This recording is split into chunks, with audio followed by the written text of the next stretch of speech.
So I'm going to be covering about beta oxidation and ketone body metabolism in this video. Beta oxidation would be like your equivalent of glycolysis, where the fat is broken down, fatty acids are broken down into acetyl CoA, and acetyl CoA is going to enter the citric acid cycle and produce energy. So there are quite a few steps in beta oxidation. The first one being activation of the fatty acid by adding acyl CoA. Okay. Why is this very important is you're going to need to produce acetyl CoA and you have fatty acid which is a carbon compound. So this carbon compound has to be added with CoA so that it ends up with acetyl CoA, which is just a 2 carbon compound. So acyl CoA, all of this is happening in the cytoplasm. Let me just write that here. And this is a cytoplasm and this is the mitochondria. Okay.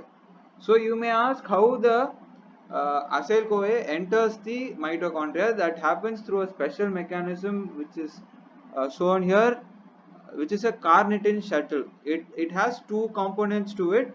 One is carnitine palmitoyl transferase 1 and carnitine palmitoyl transferase 2. What it basically does is acyl CoA is added to carnitine and then it passes through the membrane, enters the mitochondria, and then acyl CoA and carnitine are separated. So this is done by two separate enzymes and they do exactly what I said just 10 seconds ago. Uh, they help in the transport of acyl CoA from the cytoplasm to the mitochondria. So that's about carnitine shuttle, and this is one of the regulating steps in beta oxidation. Beta oxidation regulation will happen over. I'll be covering that a little later.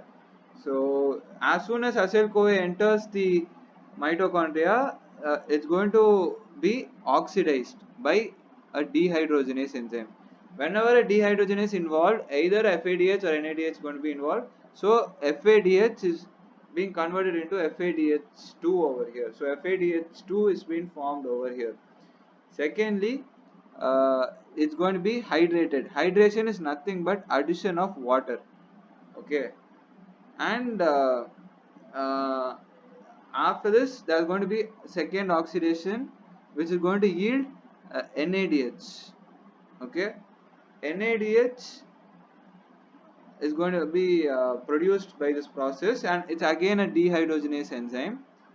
And finally thiolase is going to cleave the acetyl CoA from the acyl CoA and enter into the citric acid cycle and produce energy.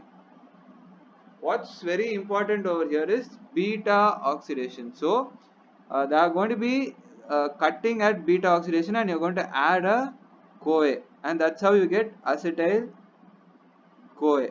So you're going to cut this. This is a long chain fatty acid. You're going to cut it into small pieces. Each one of these pieces is a acetyl CoA. What happens if we have branches in this fatty acid, as in this case? What happens is our body first does alpha oxidation, and what alpha oxidation does is it splits it into two parts. Okay, and this undergoes beta oxidation separately, and this whole part can be rewritten as this part.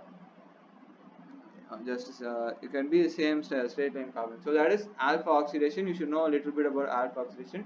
The most important part over here is beta oxidation needs carbohydrates in order to be very effective. Okay, or fats need carbohydrates to be broken down and enter the acetyl CoA. As you see, the first step, which is activation, is using up ATP.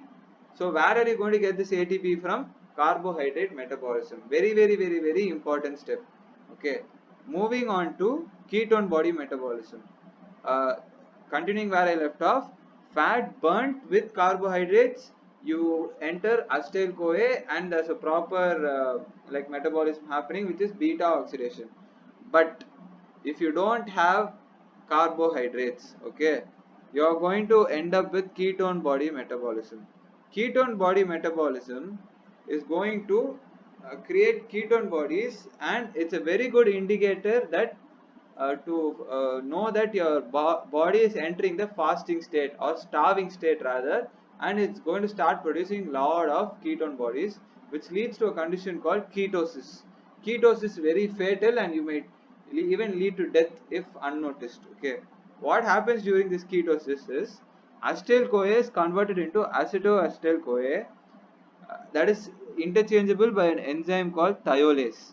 Okay, now this acetoacetyl CoA and acetyl CoA fuse together by action of an enzyme called HMG CoA synthase, and HMG CoA is going to be formed. You don't need to know this complicated name over here, you just write this down as HMG. Okay, HMG is again broken down into components by HMG CoA lyase.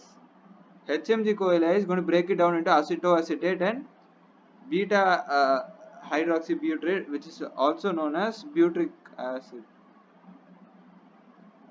Beta hydroxybutyrate is another uh, ketone body. The three ketone bodies which you are supposed to be very familiar with are acetone, acetoacetate, and beta hydroxybutyrate. So this is the ketone body metabolism. You should know that there are no carbohydrates and there is going to be burning of fat. You are going to end up with ketone bodies which can be detected via fruity odor due to the presence of acetone in your breath, and it leads to ketosis, which is a very deadly and fatal condition. So this is all about fat metabolism. We have cholesterol metabolism and lipoprotein metabolism left, which I'll be covering shortly. Please do comment, like, and subscribe. Thank you.